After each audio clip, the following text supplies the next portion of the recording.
All right, guys. I've recorded myself. I've finished the document that I wanted to show you. So here it is. I will explain it a little bit, and so that's why I'm recording myself. So this is the part one of the exam, where there's a task divided into two subtasks. First, to watch the documentary, and then to respond orally to a series of questions, I suppose. So here's the chart.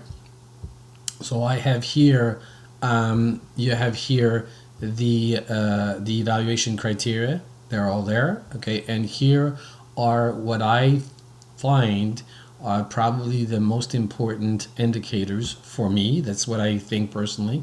Okay, so here, justification of the interpretation of text with supporting evidence. So I suppose my question here is, as you may see here, how will this be done if a teacher is not present and there's no oral interaction per se? So we cannot presume that the candidate is going to instinctively discuss his interpretation of the documentary or use supporting evidence. So I think that we'll probably need to give the person, the candidate, some talking points, some kind of a document where we'll give him the information that he's supposed to give us during the oral response.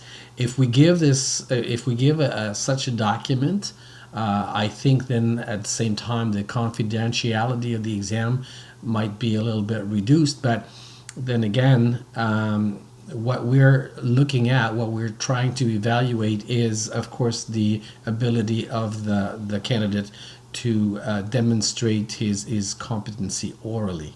So we absolutely need something to give. We need to give him something to guide him a little bit.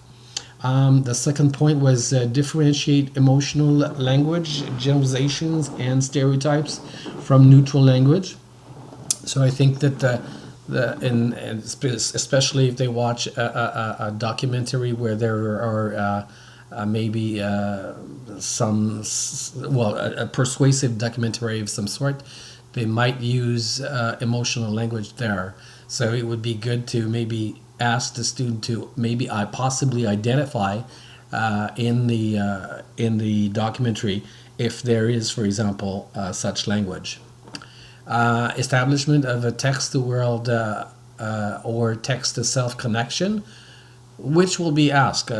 Connection to the world or connection to self? And how will this be done? Through a question?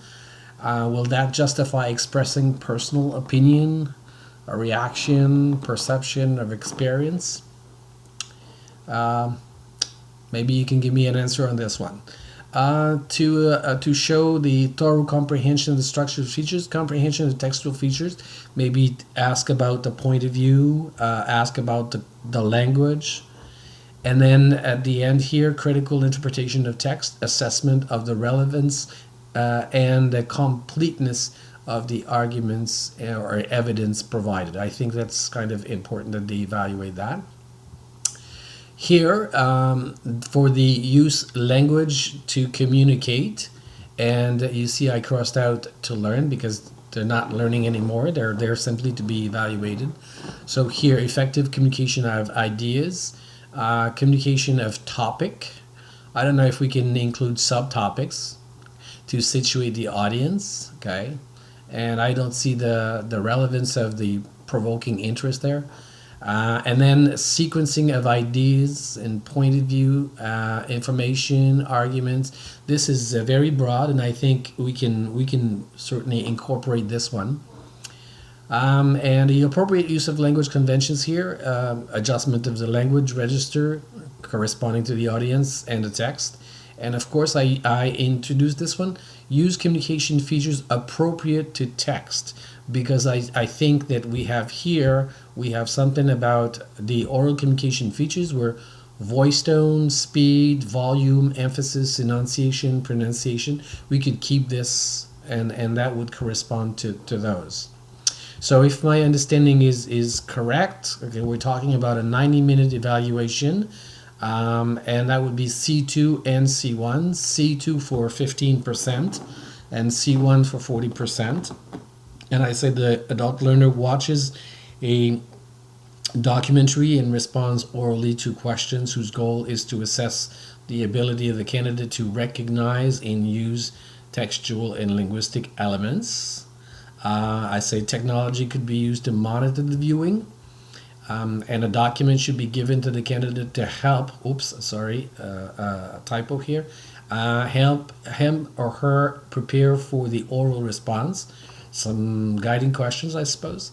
And then the oral response will be recorded at the center where the exam will be given, and the recording modalities will be up to the evaluation centers so long as the candidate's oral response is recorded. So they could record it with an old recording machine or used in technology. And the oral response must be approximately a certain number of minutes, but we have to determine. So this is the document. This is for the very first part. Okay, and this is the second document. Okay, the second chart. Okay, so let me just adjust here. Okay, here it is. So part one, and then we have task two, where it's subdivided into two tasks. They read a report on the same topic as the documentary, and they write a comparative and contrasting essay. And so they have here the coherent construction of the text, justification of the interpretation of the text again, differentiation maybe again of the emotional and generalization and stereotypes from the neutral language there. Again, establishment of the text to world or text to self connection, I suppose through questions, comprehension of the textual feature, point of view, and so on, assessment of relevance of completeness of the arguments presented there, and for the production of the text here. So here, my indicators were development of a clearly defined stance or position with sufficient and effective arguments and information, evidence and quotes, maybe statistics, organization of ideas and opinions in a logical and coherent manner. As far as the use of the appropriate adaptation of language for audience and purpose. I said here use. I crossed out formal. I think we could say use of tone and registers suitable for the critical essay. Do we want it really formal? Depending. Use of language descriptive, maybe aesthetic and figurative, suitable to the task. I crossed out colloquial. Do we want descriptive and aesthetic? I'm not sure.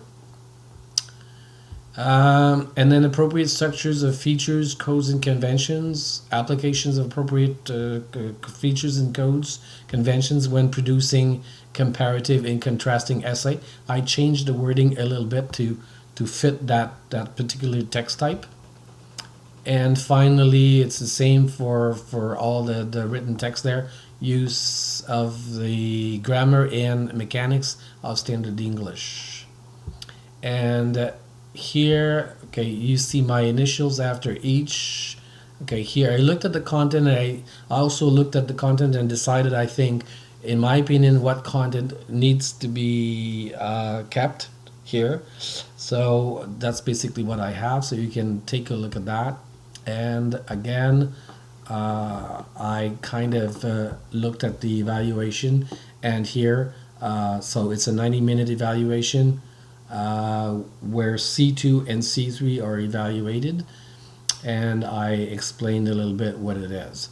So this is my document, the one that I prepared. I think that what we could do is you could maybe start with this and add your initials, or add even maybe indicators if you think they are necessary. And so we'll see which ones we agree on and which ones we should maybe discard if we feel that we need to discard something. So this is it.